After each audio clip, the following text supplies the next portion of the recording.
Hello, everyone. Dr. Tamara here, and I'm so excited that we have Rebecca Taylor, who is a women's health physiotherapist who works with us at Womb.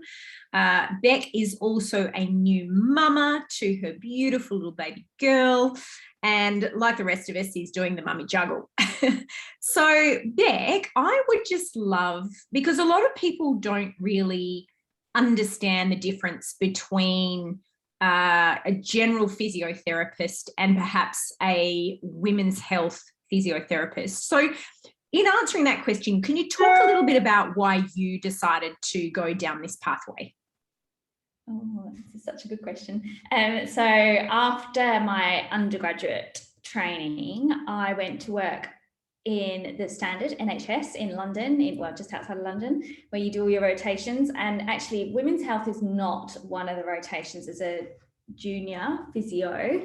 It's actually a more senior one, but I was lucky enough to get some work with some women's health as a junior rotational physio. And then I thought, yeah, probably would maybe like to do this. And then as a senior, I think I did a little bit, but not very much. I actually worked as a respiratory physio in intensive care, which was pretty full on. And then I decided I'd had enough of the NHS, mostly because of politics, and decided to go into private practice, and actually worked as a dance physio for quite a few years because I was a professional dancer in a former life. So I went to work in a ballet school with ballerinas from the age of 16. And then when I decided that I'd probably had enough of that, that I might just go back and look at women's health. Amazing. Yeah, keep going. Tell us the story. Well, and then I went into women's health and worked under a very nice women's health physio in a private hospital for a number of years before I decided I did want to do it, but in order to do, you have to go back and do your master's. Mm-hmm. So went back to uni and did my master's, and then I had to be a student for quite some time. So I did about 6 months as a student, women's health physio, as a postgrad, and then graduated probably around 2013. Right. And so you've actually really honed your skills in a very specialized, specific area, right? So it's just, if I say I'm a women's health physio because I primarily treat women, and the course that I did was, my master's was women's health physio. I chose not to do, actually nowadays it's more classed as pelvic health because it covers men's pelvic health. Certainly here in Western Australia it does, but I chose to just do women's health, so that pretty much covers everything to do with women's health, particularly focused on the pelvis, so pelvic floor, abdominal, cavity, there or thereabouts. Breast care was touched upon. I used to do a little bit of breast cancer care, but primarily all the things that women suffer with, it generally is covered by. All right. So before I just jump into that sort of wide range of things that you see, just as an aside, I think your father is or was an obstetrician gynecologist. So you kind of have grown up in the arena of women's health, haven't you? Yeah. So my father was an obstetrician gynecologist, very, very skilled surgeon, and my mum was a midwife. Ah, well so, then. Makes complete sense for you to work in women's health then, doesn't it? What's up with my dad used to take us in on Christmas Day to see the Christmas babies. Oh, what a great pleasure that would have been. That's amazing. So just tell us, let's get back on track, Beck. Tell us the sort of range of patients that you would see in any typical week. So typically would be a lot of pelvic pain. It probably takes up about 60% of the work. So people presenting with could be underlying endometriosis. It doesn't always, but often. That may present with abdominal pain. It may present with just pelvic floor pain, with intercourse, pain with using tampons. They might just have horrific period pain, so very cyclical pain, might be bowel issues in with that. It could just be chronic abdominal pain as well. So that takes up that kind of 60%. And then we have your kind of a bit more standard stress urinary incontinence, continence issues, bladder dysfunction, and then you have your bowel dysfunction, which can include incontinence issues, and then prolapse. And then that will take us into postpartum management, because probably the biggest thing I see postnatally is some degree of prolapse. Yeah.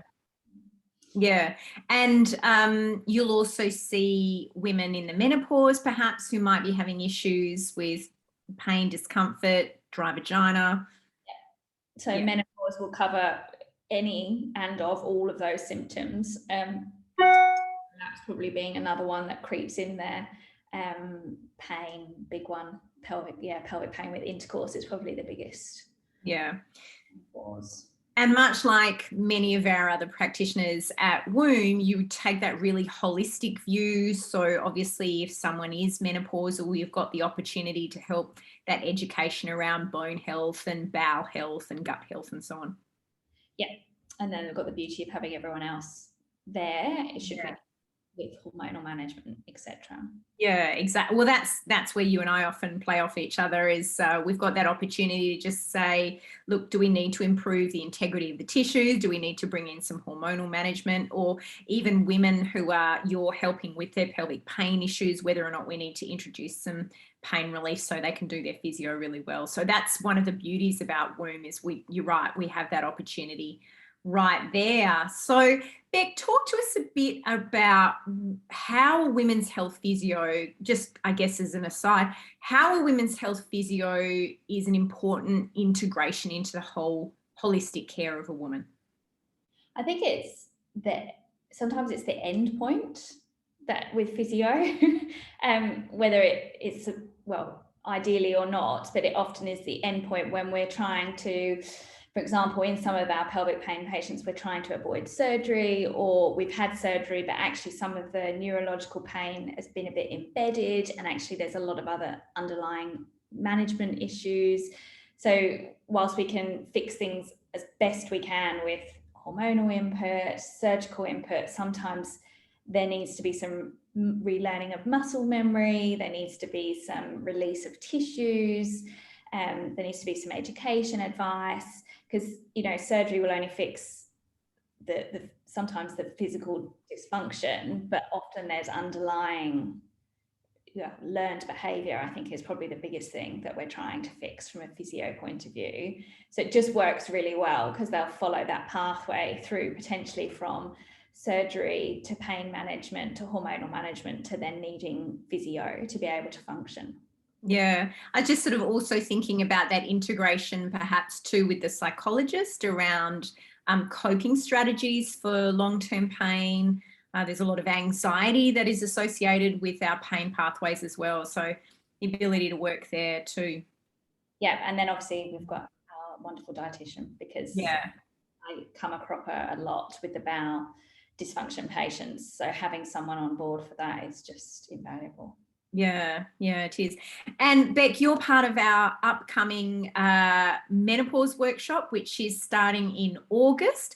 Do you want to just give everybody a little bit of a sneak peek, just a little bit of an outline, because I know you provide an invaluable service for all of our menopause patients, many women who come into my office and just, I don't know what's going on with me. I don't know how to fix this. Tell us the sorts of things you're going to be talking about in your session within our menopause workshop.